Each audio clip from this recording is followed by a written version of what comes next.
ان مشرکین سے پوچھ تمہیں آسمانوں سے اور زمین سے روزی کون دیتا ہے؟ قل، تو میرے پیغمبر آپ خود ہی جواب دے دیں، انہوں نے بھی تو یہی کہنا ہے، تو ان کے کہنے سے پہلے آپ خود ہی جواب دے دیں، اللہ۔ مشرکین مکہ اللہ کی صفات کے قائل تھے، وہ کہتے تھے رازق بھی اللہ ہے، خالق بھی اللہ ہے، مالک بھی اللہ ہے، زندگیاں عطا کرنے والا بھی اللہ ہے، موت دینے والا بھی اللہ ہے، کائنات کی تدبیریں کرنے والا بھی اللہ ہے۔ آپ سورۃ یونس کی آیت نمبر 31 کو پڑھیں، اس میں بڑی وضاحت کے ساتھ مشرکین کے ان عقائد کا، نظریات کا اللہ نے ذکر کیا۔ اللہ کی صفتوں کے وہ قائل ہیں، اختلاف اس میں نہیں تھا کہ اللہ خالق ہے یا نہیں، اللہ رازق ہے یا نہیں، یا اختلاف اس میں نہیں تھا کہ اللہ بھی رازق ہے اور جنہیں ہم پکارتے ہیں وہ بھی رازق ہیں۔ وہ اپنے معبودوں کو رازق نہیں سمجھتے تھے، نہ خالق سمجھتے تھے، نہ مالک سمجھتے تھے، نہ محیی سمجھتے تھے، نہ مدبر سمجھتے تھے۔ وہ کہتے تھے یہ ساری صفتیں اللہ کی ہیں۔ اختلاف جو تھا وہ الہ کے لفظ میں تھا۔ میرے آقا منوانا چاہتے تھے لا الہ الا، وہ کہتے تھے اجعل الآلہۃ الہ واحدہ، بہت سارے معبودوں کا اس نے ایک معبود بنا لیا، ان ھذا لشیء عجاب، یہ تو بڑی عجیب بات ہے کہ صحت بھی وہی دیتا ہے، سارے کام وہی کرتا ہے۔ اختلاف اس میں تھا۔ وہ کہتے تھے ہؤلاء شفعاؤنا عند اللہ، یہ جنہیں ہم پکارتے ہیں، جن کی نظریں نیازیں دیتے ہیں، جن کے سامنے سجدہ ریز ہوتے ہیں، یہ ہمارے سفارشی ہیں عند اللہ، کس کے آگے؟ اللہ کے آگے۔ یہ سورۃ یونس کی آیت نمبر 18 میں۔ سورۃ زمر کی آیت نمبر 2-3 میں کہا ما نعبدہم الا لیقربونا الی اللہ زلفی، ہم ان کی پوجا پاٹ اس لیے کرتے ہیں کہ یہ ہمیں اللہ کے قریب کر دیتے، ہماری سنتا نہیں اور ان کی، ہماری ان کے آگے اور ان کی اللہ کے آگے، یہ ہمارے کام کروا دیتے ہیں، یہ ہماری بات اللہ تک پہنچا دیتے ہیں۔ اس شرک میں مبتلا تھے وہ، اس نظریے سے وہ پکارا کرتے تھے، ورنہ اللہ کی صفتوں کے وہ کیا تھے؟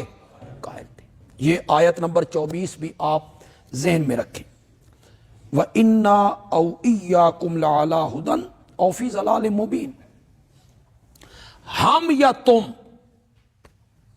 ہم موحد یا تم مشرک، ان میں سے ایک ہدایت پر ہے، او فی ضلال مبین، یا کھلی گمراہی میں، دونوں تو حق پہ نہیں نہ ہو سکتے۔ تم مشرک اور ہم موحد، ان دونوں میں سے ایک ہے جو ہدایت پہ ہے، دوسرا گمراہ ہے۔ آپ نے، یہ ہے انداز تبلیغ، اس کو کہتے ہیں طریقہ تبلیغ، ورنہ تو واضح لفظوں میں کہتے تم گمراہ ہو۔ تو اس طرح اگر کہتے کہ تم گمراہ ہو تو پھر وہ بات سننے کے لیے بھی تیار نہ ہوتی، تو رکاوٹ پیدا ہو جاتی۔ تو کتنے عجیب انداز میں اس کو بیان کی، انا او ایاکم، ہم یا تم، ان میں سے ایک ہدایت پہ ہے، یا ہم ہدایت پہ ہیں یا تم ہدایت پہ ہو، دوسرا گمراہ ہے۔ تو پھر یہ بات تو واضح تھی، جو لوگ توحید کے راستے پر ہیں، اللہ کی وحدانیت کو تسلیم کرتے ہیں، غیر اللہ کی پوجا پاٹ نہیں کرتے ہیں، بالکل اظہر من الشمس ہے کہ یہی لوگ ہدایت پر، مشرک کیسے ہدایت پہ ہو سکتا ہے؟ لیکن آپ نے انداز دیکھا ہے تبلیغ کا، یہ نہیں کہا تم گمراہ ہو، نہیں کہا ہم یا تم، ان دونوں میں سے ایک ہے جو ہدایت پہ ہے، سوچ لو کون ہدایت پہ ہے۔ عقل کے مطابق عقیدہ کس کا ہے؟ سجدے کے لائق، نظر و نیاز کے لائق، پکارنے کے لائق وہی ہوگا نا جو رازق ہے۔ تو وہ جب اللہ ہے تو پھر سجدہ صرف اللہ کا، نظر و نیاز صرف اللہ کی، پکار صرف اللہ۔ تو کیسے انداز سے تبلیغ کی؟ قل، میرے پیغمبر آپ کہیں اے مشرکین، تم سے ہمارے جرموں کے بارے میں نہیں پوچھا جائے گا، جو کچھ ہم کر رہے ہیں نا، اللہ کی توحید پر کاربند ہیں، تو قیامت کے دن تم سے نہیں پوچھا جائے گا، اور تمہارے اعمال کے بارے میں ہم سے نہیں پوچھا جائے گا۔ تسی اپنی بھگتنی ہے، ہم نے اپنی بھگتنی۔ یہ بھی ایک طریقہ تبلیغ ہے ان کو مائل کرنے کا، کہ قیامت کے دن فیصلے ہونے ہیں، تمہارے اعمال کے بارے میں ہم سے پوچھ نہیں ہوگی، اور ہمارے اعمال کے بارے میں تم سے پوچھو نہیں ہو۔ قل، میرے پیغمبر ایک اور طریقے سے سمجھا، ہمارا رب ہمیں اکٹھا کرے گا، قیامت آنی ہے، تم نے بھی وہاں جانا ہے، ہم نے بھی وہاں جانا ہے، پھر ہمارے درمیان وہ فیصلہ کرے گا بالحق، ساتھ حق کے، وہاں فیصلے سارے ہو جائیں گے، کون ٹھیک راستے پر تھا اور کون غلط راستے پہ تھا، فیصلہ کرنے والا بھی وہی ہے، العلیم، اور ہر چیز کو جاننے والا بھی وہی۔ یہ اللہ نے ایک عقلی دلیل دی اور طریقہ تبلیغ تھوڑا سا سمجھایا کہ کسی سے بات کرنی ہے، گفتگو کرنی ہے، تو اس گفتگو کرنے کا طریقہ کیا ہونا چاہیے۔ قل ارونی، اب اللہ اس دلیل کا نتیجہ نکالنے لگے۔ میرے پیغمبر آپ کہیں ارونی، مجھے دکھاؤ۔ ارونی کا کیا میں نے، مجھے دکھاؤ، الذین، وہ لوگ، الحقتم بہ شرکا، جن کو تم اللہ کے ساتھ ملاتے ہو، انہیں شریک بناتے ہو اللہ کے ساتھ۔ تم کہتے ہو اللہ بھی داتا ہے، وہ بھی داتا ہے، تم کہتے ہو اللہ بھی کھوٹی قسمتیں کھری کرتا ہے اور وہ بھی کھوٹی قسمتیں کھری کرتے ہیں، اللہ بھی پکارے سنتا ہے اور وہ بھی ہماری پکارے سنتے ہیں، وہ جو تم نے شریک بنا رکھے ہیں نا اللہ کے ساتھ، میں نے بھی دکھاؤ کون ہے وہ۔ کلا، ہرگز نہیں، یعنی اللہ کے ساتھ کوئی بھی شریک نہیں، کوئی نبی، کوئی ولی، کوئی فرشتہ نہ اس کی ذات میں شریک ہے اور نہ اس کی صفات میں شریک ہے۔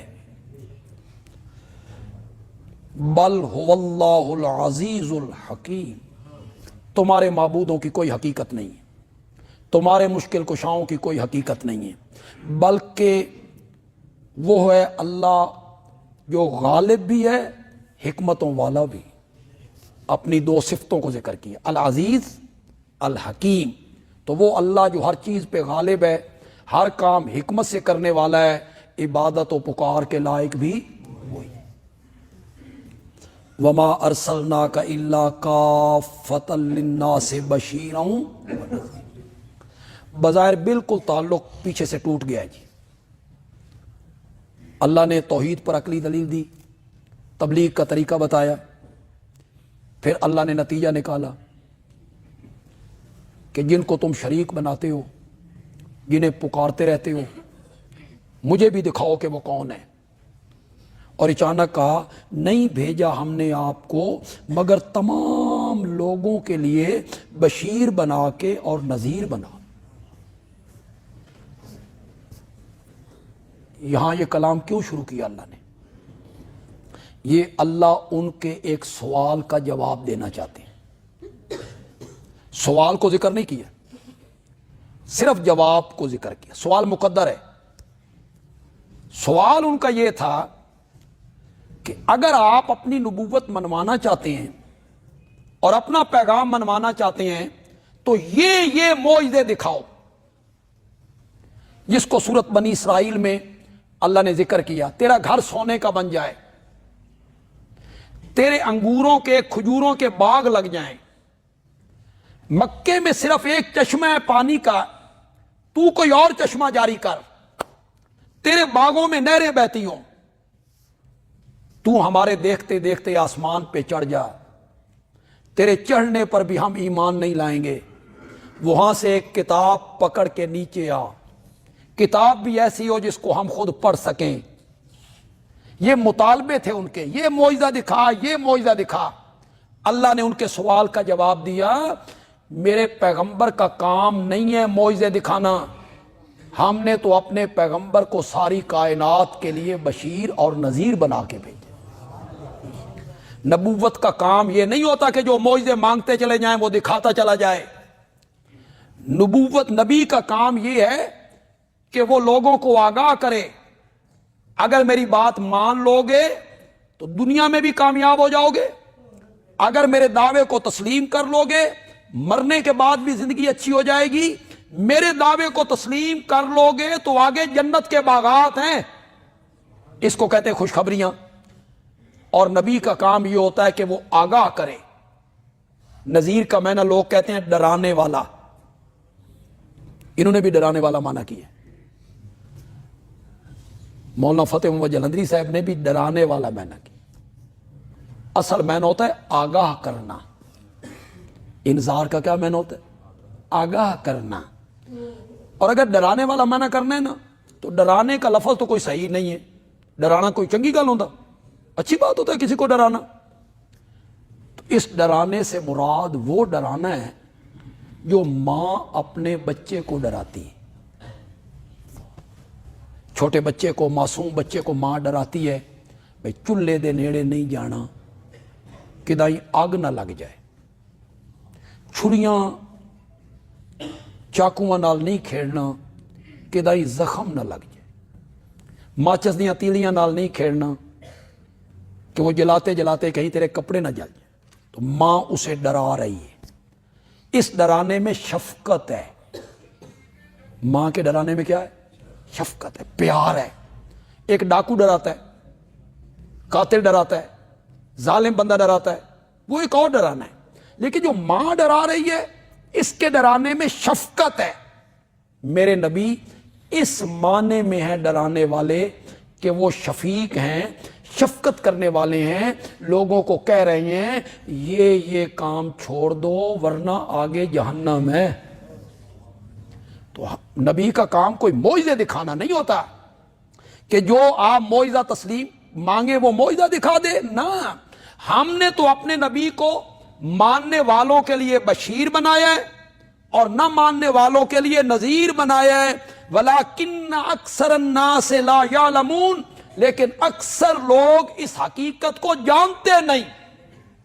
وہ یہ نہیں جانتے کہ نبوت کا کام کیا ہوتا ہے، وہ یہ نہیں جانتے کہ نبوت کا منصب کیا ہوتا ہے، وہ یہ نہیں جانتے کہ نبی کس مقصد کے لیے آتا ہے، وہ اس سے معجزے مانگنے لگ جاتے ہیں۔